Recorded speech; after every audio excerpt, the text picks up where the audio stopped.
बिस्मिल्लाहिर्रहमानिर्रहीम। नाज़रीन, Republic policy Lahore के कौमी असम्बली के 14 हलके हैं, उनके ऊपर एनालिसिस पेश करेगा। रिपब्लिक पॉलिसी ने अक्टूबर में एक तफसीली सर्वे करवाया था, वो आप रिपब्लिक पॉलिसी की वेबसाइट पे जाके देख सकते हैं। आज हम अपने प्रोग्राम का आगाज़ करेंगे हल्का N 117 से।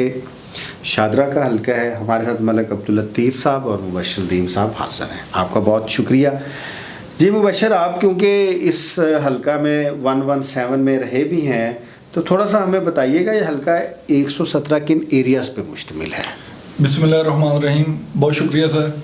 अच्छा, जो हल्का 117 है उसमें सईद पार्क, फ़र्खाबाद, कैसर टाउन, नैनसुख, बेगम कोट, जिया मूसा, माचिस फैक्ट्री और फजल पार्क का जो एरिया है वो इसमें इंक्लूड है जी। नाज़रीन, इस हल्का N 17 में PP 145, 146, 147 के कुछ एरियाज़ भी शामिल हैं। रावी से थोड़ा सा आगे अंदरून लाहौर की तरफ आएँ तो वो हल्का भी इसमें थोड़ा सा शामिल है। जी मलिक साहब, ज़रा बताइएगा हल्का N 117 में तहरीक इंसाफ के कैंडिडेट्स कौन से हैं, पैनल के, और नून लीग के या IPP का कैंडिडेट कौन है। जी शुक्रिया। बिस्मिल्लाहिर्रहमानिर्रहीम, अल्लाहुम्मा सल्ली अला मुहम्मद व आले मोहम्मद।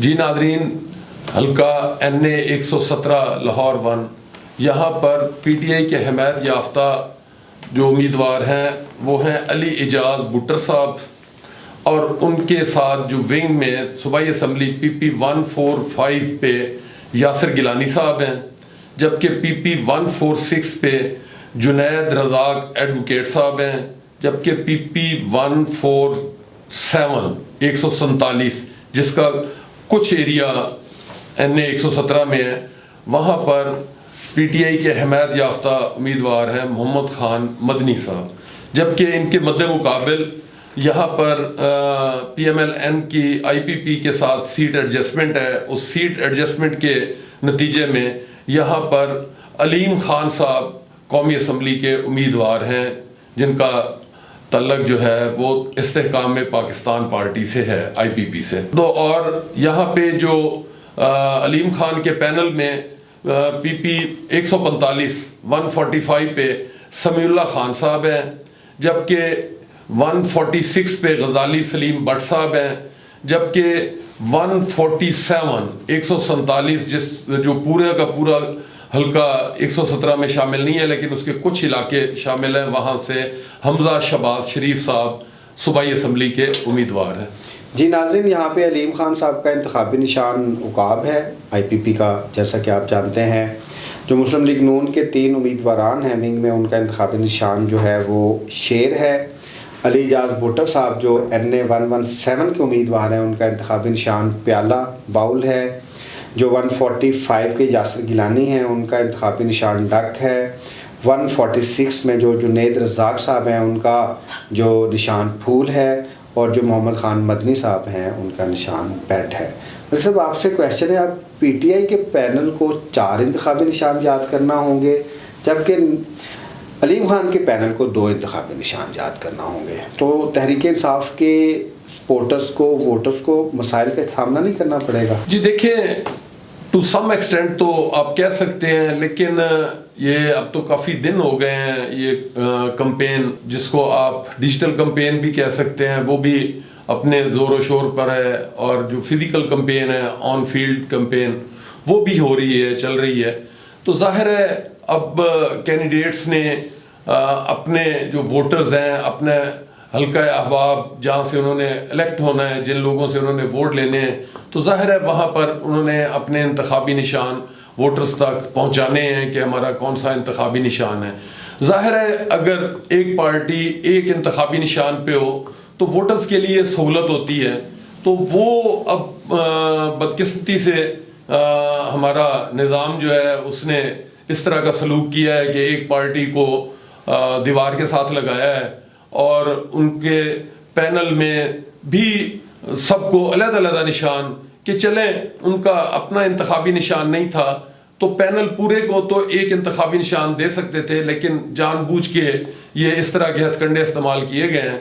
तो जाहिर है जो मद्दे मुकाबल पैनल है IPP और जो PMLN के जो कह लें उनकी तरफ से, तो वहाँ पे ज़ाहिर है उनको ये एक सहूलत है कि अपनी जमात का जो इंतखाबी निशान है वो उस पर इलेक्शन लड़ रहे हैं।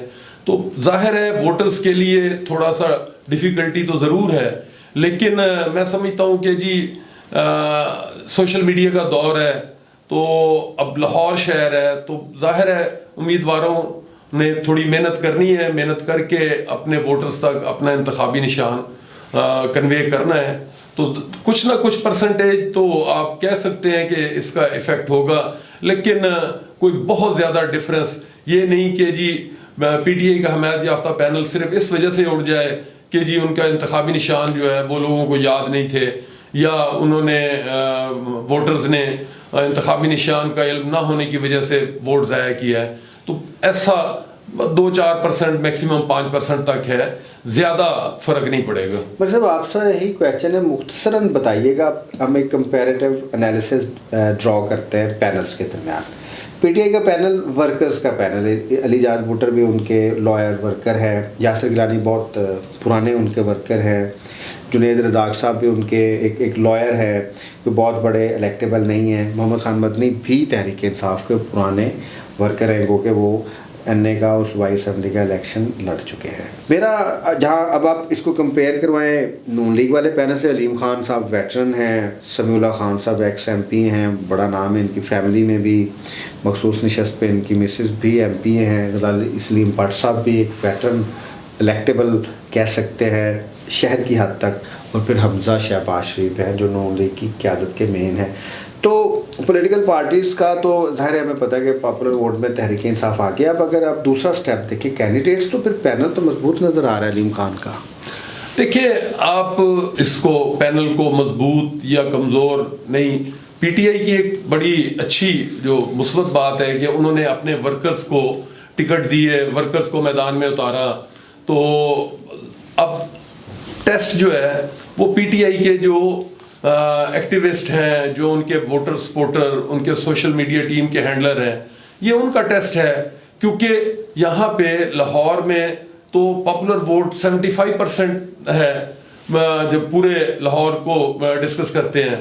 जब कॉन्स्टिट्यूंसी में जाएं, अगर ये कॉन्स्टिट्यूंसी चूँकि एक मुल्का एरिया जिस तरह के मुबशर साहब ने बता दिए हैं सारे, मैं उनको रिपीट करना मुनासिब नहीं समझता, तो इतना फ़र्क नहीं पड़ेगा।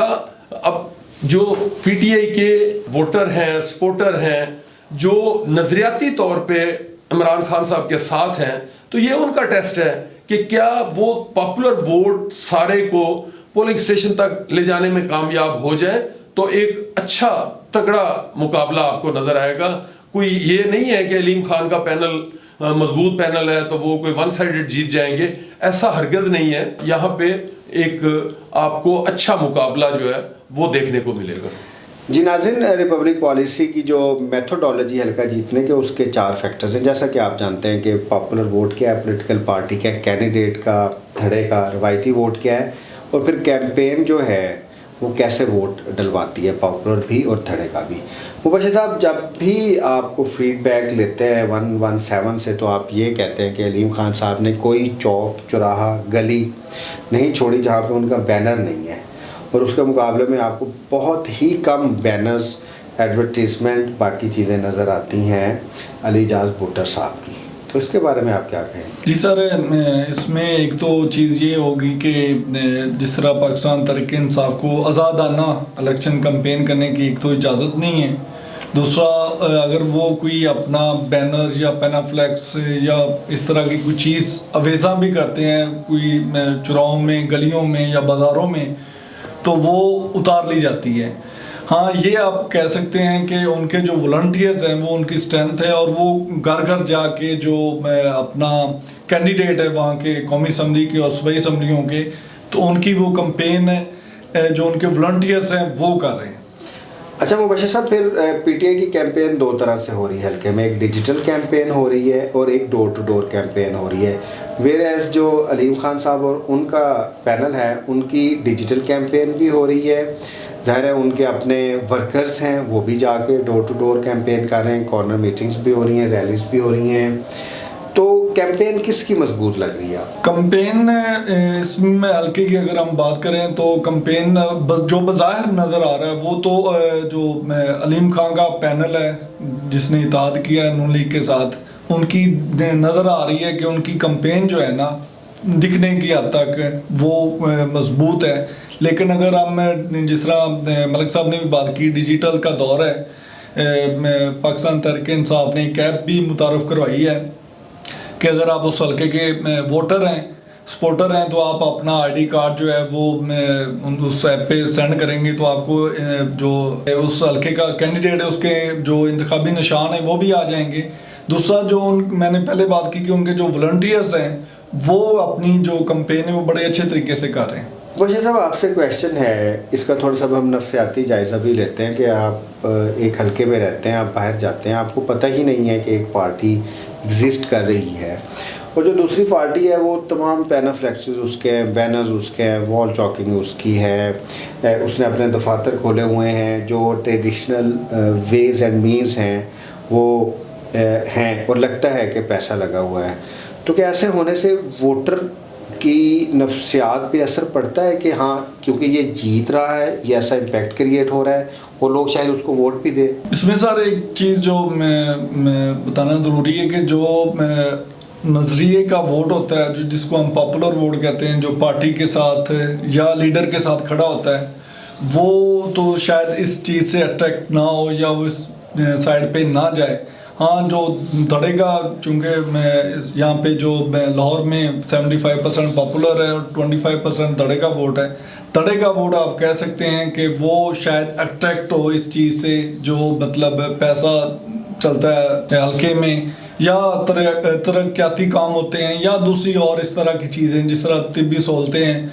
अलीम खान की अगर हम बात करें तो जहाँ वो इलेक्शन लड़ने जाते हैं तो उससे पहले उनकी जो अलीम खान फाउंडेशन है वो पहुंच जाती है, वो वहाँ के ये वैसे भी ये जो आपने बड़ा पोलाइट कहा है कि जहाँ भी वो इलेक्शन लड़ने जाते हैं उससे पहले उनकी फाउंडेशन पहुंच जाती है। तो यहाँ पे भी इसी हल्के में भी यही सूरत हाल है, क्योंकि मैं जिस तरह आपने इंट्रो में बताया, मैं रहायशी हूँ उधर बेगम कोट का, तो मैं देखता हूँ कि वहाँ पे जो एक तो ये बेसिकली ये पसमानदा इलाका है, पढ़े लिखों की तादाद है लेकिन बहुत ज़्यादा नहीं है। लेकिन मुबशिर साहब क्योंकि आप उधर एक नई आबादी में रहते हैं, अच्छी आबादी में रहते हैं, तो इधर नई आबादी भी तो बहुत ज़्यादा बनी है, तो आप खुद कहते हैं कि नई आबादी जो है उसमें पॉलिटिकल ट्रेंड और है, गांव जो मुल्क है उनमें और है, सबर्ब्स में और है, अंदरून शादरा में और है। चलिए अब हम मलिक साहब के पास जाते हैं। मलिक साहब, इसमें एक टेक्निकली क्वेश्चन ये है कि क्या 145, 146 और 147 के 3 कैंडिडेट्स अलीम खान को अपना कैंडिडेट समझते हैं?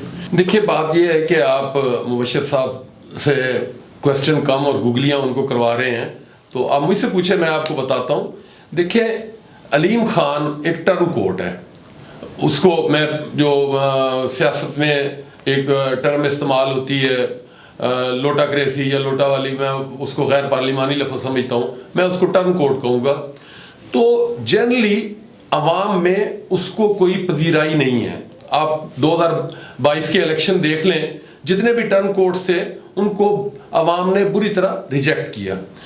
रहा तलक कि जहाँ जहाँ भी आप सिर्फ इस इलेक्शन में ना जाएं, आप माजी के जितने इलेक्शन उठा लें जहाँ पे पार्टियां एक दूसरे के साथ सीट एडजस्टमेंट करती हैं, तो वो सीट एडजस्टमेंट की हद तक या कैंडिडेट जो होता है उसकी हद तक तो होता है, उसके जो जमात वहाँ पे अपना कैंडिडेट नहीं देती उसके तमाम वोट उस कैंडिडेट को मुंतकिल नहीं होते। हालांकि लोगों में एक आम तासुर है कि जी जमात इस्लामी का वोटर जो है वो बड़ा कमिटेड है, तो इवन जमात इस्लामी का वोटर जो है वो जहां सीट एडजस्टमेंट होती है तो वो दूसरे कैंडिडेट को जमात इस्लामी भी वोट कास्ट नहीं करती। तो मुझे नहीं नजर आता कि यहाँ पर जो मुस्लिम लीग नवाज के स्टालवर्ड्स या बड़े मजबूत हैं जैसे हमजा शहबाज और समीउल्ला खान साहब, तो उनकी हद तक तो PMLN का जो वोटर है वो उनको वोट जरूर कास्ट करेगा, लेकिन मरकज में ये जरूरी नहीं है कि वो PMLN वाले अलीम खान को वोट कास्ट करें। यहाँ तक ये तो खैर फिर एक सीट एडजस्टमेंट है कि वो IPP की तरफ से हैं और PMLN वालों ने सीट एडजस्टमेंट करके वहाँ पे कौमी असम्बली में अपना उम्मीदवार नहीं दिया। इवन जो टर्म कोड्स पार्टियों में भी शामिल हो जाते हैं कि फर्ज कर लें कि अलीम खान अगर पीएमएल-एन की तरफ से भी इलेक्शन कंटेस्ट करता तो फिर भी पीएमएल-एन के जो नजरियाती वोटर हैं वो उसको वोट कास्ट नहीं करते। अच्छा, अब और यहाँ पर एक बात मुझे मुकम्मल कर लेने दे। मैं यहाँ तक तल्लक है, आप लोगों ने कहा कि जी उनकी फ्लेक्सें बहुत ज्यादा लगी हुई हैं, तो भाई वोट खंबों ने तो नहीं देने हैं, वोट तो इंसानों ने देने हैं। और जो नजरियाती तौर पे इमरान खान का वोटर है वो उसके घर के बाहर बेशक आप जितने मर्जी बैनर लगा दे, फ्लेक्स लगा दे, तो वो उनसे मुतासर होकर वोट अलीम खान को तो नहीं देगा। उसने वोट तो पीटीआई की हमायत याफ्ता उम्मीदवार को ही देना है। मलिक साहब से एक क्वेश्चन है, आप कह रहे हैं कि नजरियाती वोटर इमरान खान के, क्या इस हलके में इमरान खान के 1 लाख नजरियाती वोटर हैं? देखिए जी, ये आप इन फिगर्स में कि जी 1 लाख हैं, मैं समझता हूँ 1 लाख से भी ज्यादा है जो कमिटेड है पीटीआई के साथ। और ख़ास तौर पे जिन फेजेस से ये जिन मराहल में पीटीआई को धकेल के ले गए हैं, लोगों में रिएक्शन है। और कल का खान साहब का पैगाम वो घर घर पहुंच चुका है कि जुल्म का बदला वोट से, कि जो कुछ हो रहा है, जितनी इंतकामी कार्रवाइयां हो रही हैं, उसका आपने बदला लेना है 8 फरवरी को वोट कास्ट करके। तो अच्छा, मैं बिल्कुल देख रहा हूं कि जो नजरियाती हैं वो पीटीआई की हमायत याफ्ता उम्मीदवारों को वोट देंगे। अच्छा वैसे तो पहले आप ऐड करें फिर आपसे क्वेश्चन। अच्छा सर, मैं ये ऐड करना चाहता हूँ कि इस हल्के की बदकिस्मती ये है कि यहाँ पे कोई भी, मैं पाकिस्तान तहरीक इंसाफ या अभी भी आईपीपी की इसकी नून लीग की बात करें तो लोकल जो कैंडिडेट है वो कोई नहीं है। 2018 के इलेक्शन में भी यहाँ पे मेयर वाजिद अजीम साहब थे, फिर यहाँ पे चौधरी सरवर ने भी काम किया, अब्रारुल हक ने भी यहाँ पे काम किया, लेकिन वो सारे जितने भी बारी साहब ने काम किया। अच्छा, इसमें ना एक और चीज़ भी बड़ी इंपॉर्टेंट है। ज़ाहिर है एक हल्के में 20 से 40 को यूनियन काउंसिल्स होती है, फिर यूनियन काउंसिल्स में धड़े होते हैं, वो धड़े ज़ाहिर है चलते हैं पावर के साथ। अच्छा, इसमें मलिक साहब मैं आपको एक और इंटरेस्टिंग आपसे ही सिर्फ छोटा सा क्वेश्चन है कि नून लीग की जहाँ पे भी सीट एडजस्टमेंट हुई है आईपीपी के साथ, ये वाहिद हल्का है जहाँ पे नून लीग के आज़ाद उम्मीदवारान सामने नहीं आए, नहीं तो अक्सर जगह पे नून लीग के आज़ाद उम्मीदवारान सामने लड़ रहे हैं और वो नीचे नून लीग का पैनल उनको सपोर्ट कर रहा है। तो एक किस्म का उन्होंने डॉज दिया है आईपीपी के लोगों को, इधर नहीं दिया। अलीम खान में कोई ऐसी चीज़ तो है ना कि उन्होंने शहबाज शरीफ साहब को, भट्ट साहब को और समीउल्लाह साहब को अपने साथ रखा हुआ है, क्योंकि 128 में भी यही पोजीशन है। देखिए, ये मैंने पहले ये बात की है कि जी जहाँ सीट एडजस्टमेंट होती है तो उस पार्टी जो अपना कैंडिडेट नहीं देती, टिकट नहीं देती, तो आज़ाद आ जाते हैं, क्योंकि वोटर जो है वो अपनी जो अपना उनका लीडर है, जो कायद है, जो उनका हेड है, तो सीट एडजस्टमेंट में वो उसको 100% फॉलो नहीं करते। और यहाँ पर मैं मुबशिर साहब की बात को आगे बढ़ाता हूँ कि जो आप पूछ रहे हैं कि जी यहाँ पे पीएमएल-एन का कोई आज़ाद उम्मीदवार, कि बदकिस्मती है कि उस हल्के में सारे कह लें कि इम्पोर्टेड कैंडिडेट्स ही वहाँ जाते रहे हैं, तो वो लड़ते रहे, तो कोई मकामी अगर इलेक्शन लड़ रहा होता तो वो शायद आज़ाद भी लड़ता। वो मलिक साहब कहते हैं ना, मनी मेक्स द मेयर गो।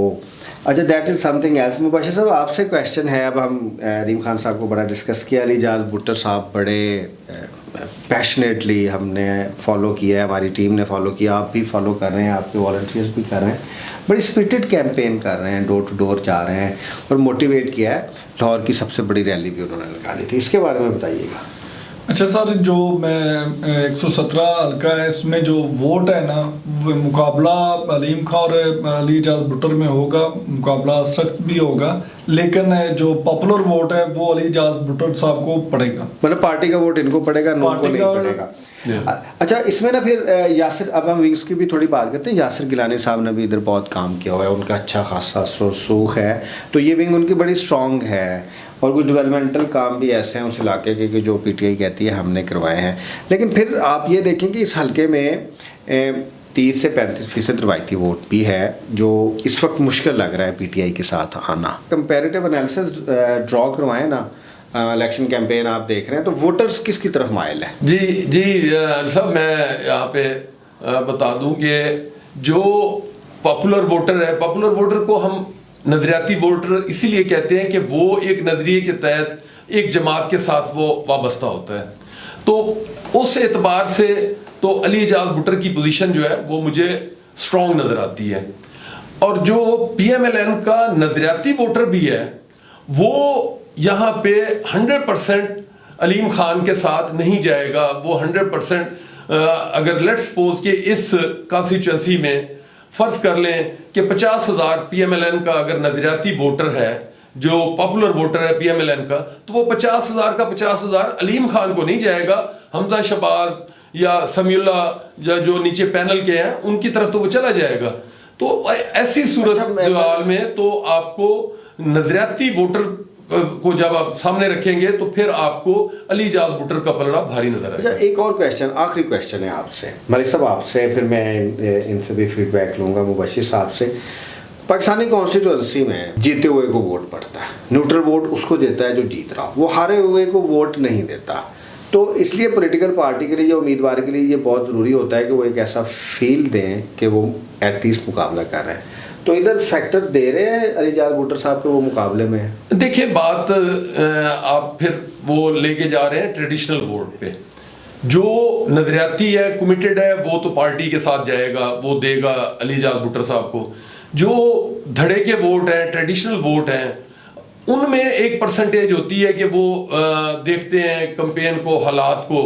तो अब हालात जो हैं, जो वेव है इस वक्त पीटीआई की, और ख़ास तौर पर अर्बन एरियाज में, शहरों में, तो वहाँ पे तो जो न्यूट्रल वोटर भी है वो भी देख रहा है कि जी ज़्यादती हो रही है, जुल्म हो रहा है, तो हम जुल्म के जालिम के साथ जाएं या मजलूम के साथ जाएं।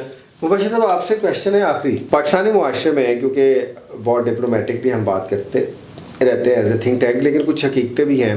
पैसे से वोट खरीदा जाता है, पैसा इन्फ्लुएंस करता है, डेवलपमेंटल स्कीम्स होती है, इलेक्शन से पहले नाली बन रही है, लोग 5-5, 10-10 हज़ार से वोट देते हैं, और हर हलके में 25 से 30% गुर्बत है। पाकिस्तान में 95 मिलियन लोग जो हैं वो गुर्बत से नीचे हैं। उनकी अक्सरियत वोट ऐसा है जिसके ऊपर बदकिस्मती से इन्फ्लुएंस हो जाता है।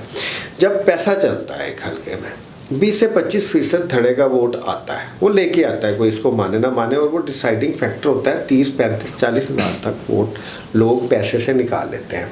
फिर जिस दिन वो वोटिंग डे होता है, ट्रांसपोर्टेशन पे पैसा लगता है, फिर पोलिंग स्टेशंस पे पैसा लगता है, फिर खाना है, फिर बिरयानी है, फिर दूसरी सहूलतें हैं, फिर जॉब है, फिर रोज़गार है, फिर इन्वेस्टमेंट है। पैसे की एक बहुत बड़ी, एक ऐसे मुआशरे में, एक ऐसी कॉन्स्टिट्यूंसी में जहाँ पे 25, 30, 40% तक लोग गरीब हों, तो वो तो एक बहुत बड़ा फैक्टर है।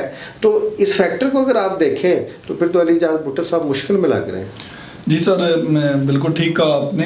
अलीम खान साहब शुनीद है, अब इसमें हम सच या झूठ का फैसला करने वाले हम तो नहीं, कि उन्होंने इस हल्के के लिए 1 करोड़ रुपया जो है ना वो इलेक्शन कैंपेन के लिए रखा है। इसी तरह इससे पहले जो रियाज साहब थे, मलिक रियाज साहब, वो भी कहते होते थे तरक्याती काम करवाने से पहले कि मैंने अपना जो वोट है वो खरीदा हुआ है, मैंने पैसा खर्च किया है। नहीं, ये तो आप इल्ज़ाम लगा रहे हैं, आप इस तरीके से तो ना कहें, आप इसको एक जनरलाइज करें ना, नाम ना लें।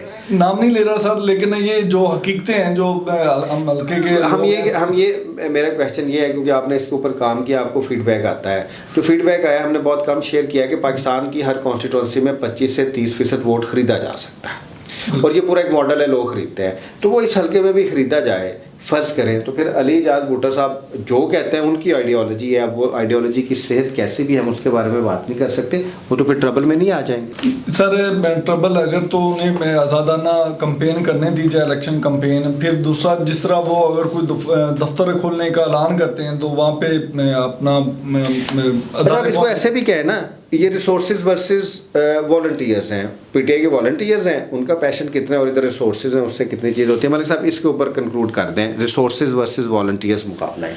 देखिए, बात ये है कि रिसोर्सेज अपनी जगह पे, और जो इस इलेक्शन में जिस किस्म का माहौल है, जिस किस्म के हालात हैं, तो वहाँ पे जो पैशन है उसने जीतना है।